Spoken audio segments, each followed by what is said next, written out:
Yon, isang mapagpalang umaga ulit sa ating lahat. Nawa po ang bawat isa sa atin ay nagising ngayong umaga upang ating pagbulay-bulayin uli ang ating morning devotion. Yan, magandang umaga. Sa umaga pong ito ay ating pong mapapakinggan ang sinasabi sa ating huling topic natin to para sa umagang ito. Ito yung gatherings, identity, citizens of the kingdom like passports. Yan, sino ba may mga passport na? Kailangan kumuha na tayo at baka tayo sa isang araw biglang mag-abroad. Alam naman natin, ang bawat isa ay nagnanais makapangibang bansa. Ayun po, ang pag-uusapan natin ay ito pong tungkol sa kay Christ. Yan. Yun ang unang verse natin sa Bible tungkol dito sa ating topic ay yung 1 Corinthians 10:17. At ito po ang sinasabi. Ayan. Bagaman tayo'y marami, ay iisa lamang tinapay, iisang katawan, sapagkat tayong lahat ay nakikibahagi sa isa lamang tinapay. Yan po ang sinasabi sa 1 Corinthians 10:17. Ayun po, ganun din ay ito po naman ang sinasabi sa isa pang topic natin. 1 Corinthians din po ito. Yan. 1 Corinthians 11:33. Yan. Yan. Dahil dito, mga kapatid ko, kung kayo'y magsasalo-salo sa pagkain, ay maghintayan kayo. Yan. Talagang iyan po ang sinasabi sa atin sa Bible. Ibig sabihin, kapag tulad ng ating ginagawa, tulad sa pagsamba, tulad sa Bible study, small groups natin, lahat na nakatakdang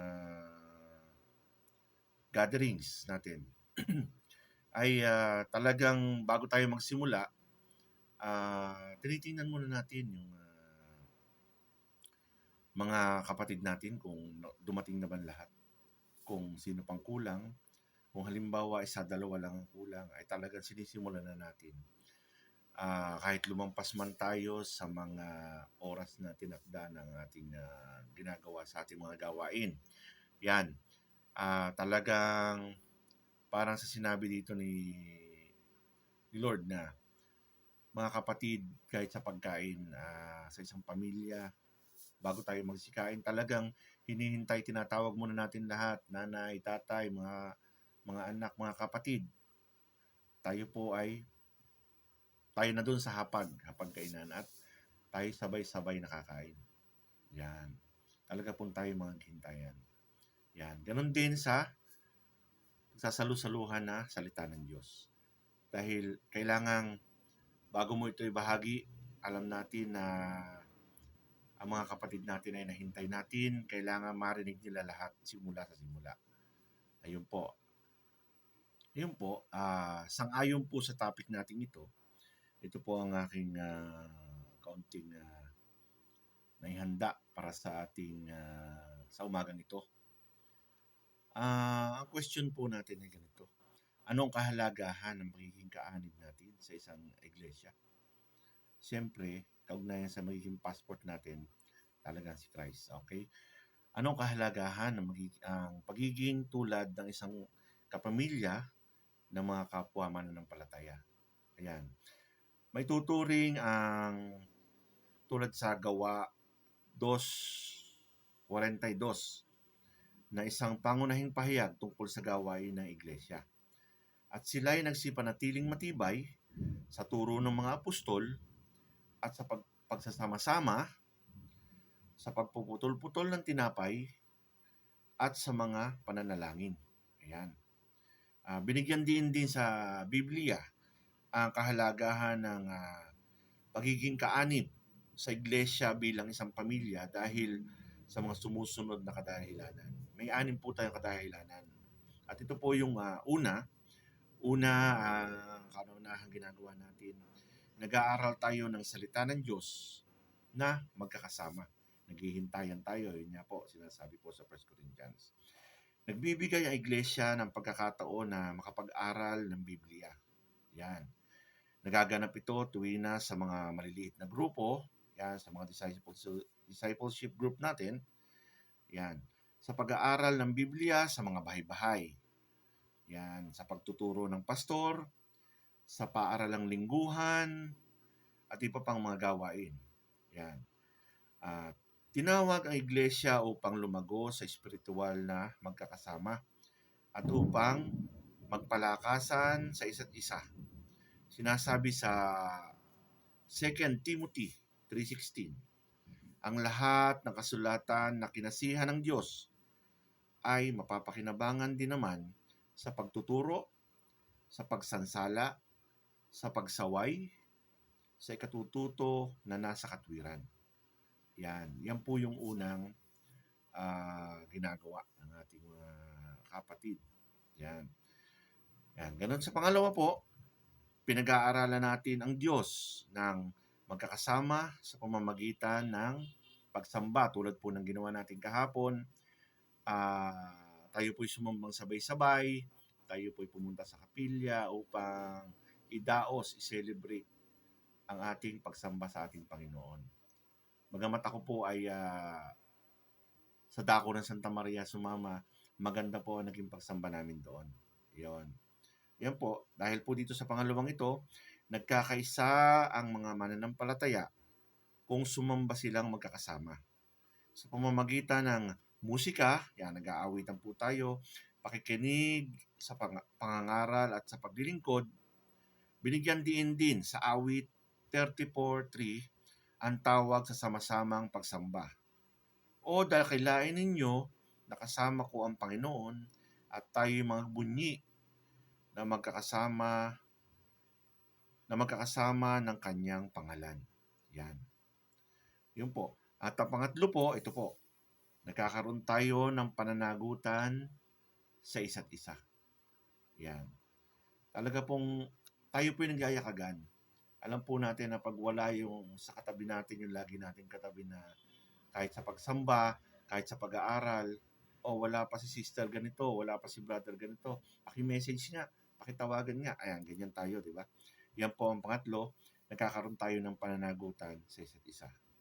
Yan. Nagbibigay ang iglesia ng isang praktikal na oportunidad sa pagkakaroon ng pananagutan sa isa't isa. Yan. Sa tuwing lumalago ang relasyon at nabubuo ang pagkakaibigan ng magkakapatid sa Panginoon, may mga taong nagpapalakas ng ating loob. Yan. Nagtutuwid sa atin kung kinakailangan, tayo nagkakamali. At nakikiramay sa atin sa lahat ng kalagayan sa buhay.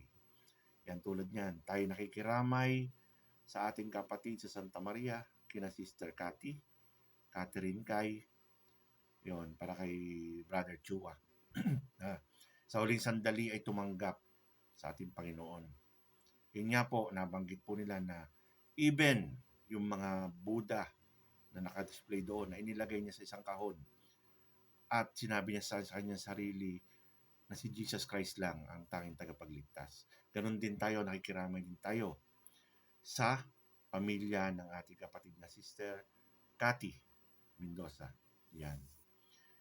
Bagamat sila ay wala nang kanilang katawan lupa nila, ang espiritu nila ay nasa atin ng Panginoon, dinadamayan pa rin natin ang kanilang mga pamilya upang sila'y lumakas at upang sila'y ating matulungan.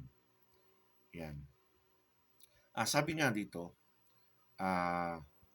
sinasabi sa Kawikaan 27:17, ang bakal ay nagpapatalas sa bakal. Yan. Gayon ang tao ay nagpapatalas sa muka ng kanyang kaibigan. Ang pananagutan sa isa't isa ay napakahalaga sa pakikibaka laban sa kasalanan, at ang iglesia ay isang napakagandang lugar upang magkaroon ng isang makakausap, mananalangin, at mapagtatapatan ng mga kabigatan sa buhay. Yan. Ginagawa natin yan. Alam natin yan sa ating mga sarili. Una, bibigatan ka sa ating buhay, sa iyong buhay. Una, ihinga mo muna sa Panginoon. At kung talagang ikaw may best friend or may talagang malapit sa iyong puso na mapapaghihingahan mo at alam mong maiibsan ang iyong kabigatan na nararamdaman, pwede mo siyang kausapin. Ganun tayo. Basta tayo magkakapatid, alam natin magkakapatid tayo, hindi man tayo magkakapatid sa laman, magkakapatid tayo bilang mga Kristiyano. Yan. At ang pang-apat po natin, nagkakaroon tayo ng suporta sa panahon ng mga pagsubok. Ito nga po yun. Sa tuwing dumarating ang mga pagsubok, napakahalaga ng suporta ng kapwa mananampalataya. Yan. Sa mga ganitong pagkakataon, maaari kang ipanalangin ng mga kapatid sa pananampalataya o maaari kanilang tulungan sa mga pangangailangan gaya ng pagbibigay ng payo, pagbibigay ng pagkain, ng pera, pag-aalaga sa mga anak at iba pa. Yan. Hinihimok tayo sa Galatia 6:2 na mga dalahan ng mga pasanin ng isa't isa at tuparin ng kautusan ni Kristo. Yan. Sabi yan sa Galatian. At yan nga po ang pangapat. At ang panlima, madali pong ipaliwanag yung part ng pangapat na ito kasi magdalahan tayo ng pasanin ng isa't isa. Yan. Dahil tinutupad natin ang kautusan ni Kristo. Yan. Nagkakaroon tayo ng panahon upang makatulong, makagawa ng mabuti sa ating kapwa dahil utos ito ng ating Panginoon. Ayan. At ang panlima po, nagkaroon tayo ng oportunidad para sa paglilingkod. Yan. Hindi lamang tayo tumatanggap ng tulong sa iglesia. Yan. Tulad po ng tulong na tanggap natin sa charity kapag may nagkasakit, may na-hospital, yan, at may namatayan. Lahat po yan ay tinutulungan natin. At ganoon din sa mga nangangailangan, lalapit lang po tayo sa iglesia upang humingi ng tulong. Hindi po tayo hihindian. Lahat po sila ay tutulong para sa atin. Yan. Nagbibigay tayo ng tulong sa iba. Yan. Ang tawag sa iyo sa iglesia ay makapag-ambag, hindi lamang tumanggap. Kung malapit ang ating kaugnayan sa ibang mananampalataya, alam natin kung kailangan nila ang ating tulong at panalangin. Yan. Dapat tayong kumilos sa abot ng ating makakaya. Yan. Tumulong sa kanila sa mga praktikal na kaparaanan. Tulad ng sinasabi sa Efeso 6:7, maglingkod ng may mabuting kalooban gaya ng Panginoon at hindi sa mga tao. Yan. Kumbaga, yung ating pagtulong na ito, hindi natin ginagawa sa ating sarili, kundi ginagawa natin dahil sa ating Panginoon. Ayun. At dahil nga sa mga ginawa natin ito, dahil sa lahat ng aspeto ng pinagagawa natin ito, at ito yung pang-anim. Ito po dito ang hindi naman pinakakatapusan. Basta sa pang-anim nito, ang sinasabi dito, nakagagawa tayo ng mga alagad. Yan. May mga pagkakataon na kailangan din nating magpakain sa iba, hindi lamang kumain ng espiritual na pagkain. Yan, sa Hebreo 5:12. Yan. Maaari tayo magpahayag ng ebanghelyo, magturo, magpalakas ng loob at gumawa ng mga alagad mula sa kapwa natin miyembro ng iglesia. Yan.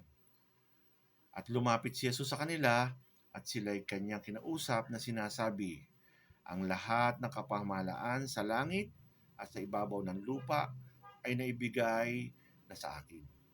Dahil dito, magsiyaon nga kayo at gawin ninyong mga alagad ang lahat ng mga bansa. At sila'y inyong bautismuhan sa pangalan ng Ama, ng Anak at ng Espiritu Santo. Na ituro ninyo sa kanila ang kanilang ganapin ang lahat ng mga bagay na inuutos ko sa inyo. At narito, ako'y sumasa inyong palagi hanggang sa katapusan ng sanlibutan. Yan, Mateo 28:18-20. Yan po. So sa mga huling siguro hindi mo konklusyon or huling pananalita natin or paliwanag. Yan. Sa panahong ito ay nagiging makamundo ng ating mga kultura. Isang napakalaking privilege ang makabilang sa pamilya ng mga kapwa na mananampalataya na ang kinikilalang passport lang natin ay si Kristo. Yan. Yan. Sa kapwa natin mananampalataya, nakaisa natin sa pag-iisip at naisin, maaaring magpalakas sa ating loob ng ating mga kapatid sa pananampalataya at magtulungan tayo sa ating paglalakbay sa pananampalataya, masagot ang ating mga katanungan tungkol sa mga isyung espiritual, at umalalay sa atin sa panahon ng mga pagsubok at kahirapan.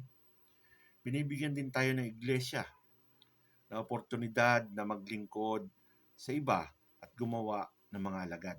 Yan. At tayo'y magtinginan upang tayo'y mga udyok sa pag-iibigan at mabubuting gawa. Na huwag nating pabayaan ang ating pagkakatipon na gaya ng ugali ng iba, kundi mag-aralan sa isa't isa at lalo na kung inyong namamalas na nalalapit ng araw. Ito hindi nawawala sa ating pinag-aaralan. Na lagi nating isipin, lagi nating gawin ang pinag-uutos ng Panginoon, mag-aral ng salita niya, ibahagi, mag-aral ng salita niya, ipamuhay, ibahagi, at hanggang sa sila'y tumanggap at mabautismuhan sa tubig ng bautismo. Yan po. At sa mga huli nating hindi naman konklusyon. Ito po ay dahil sa pag-aaral natin ito ay alam natin our passport is Christ alone. Yan. Kaya lagi ko naiisip na itong galing din sa Bible ito na for me to live is Christ and to die is gain. Alam natin na kapag tayo patuloy na naglilingkod sa Panginoon hanggang sa huli, kapag tayo namatay, ang pakinabang natin talaga ay buhay na walang hanggan. Kaya maging hanggang sa huli ay may gantimpala na makakamtan, at ito ang buhay na walang hanggan. Yan lang po mga kapatid, at alam ko po na naintindihan natin na kung ano man ang mensahe na pinadala sa atin ng ating Panginoon. Alam ko po na the only passport ay si Jesus Christ. Kaya sa umaga pong ito, nawa po'y may napulot kayo sa mensaheng ibinigay sa akin ng Panginoon, na nawa po'y naintindihan nyo, at ganun din ay may mapulot kayo upang may sa pamuhay, at may mapulot kayo upang ipamahagi, at para po sa ating pamamahagi ito, alam ko po may tatanggap, dahil alam natin na nalalapit na ang panahon ng pagbabalik ng ating Panginoon.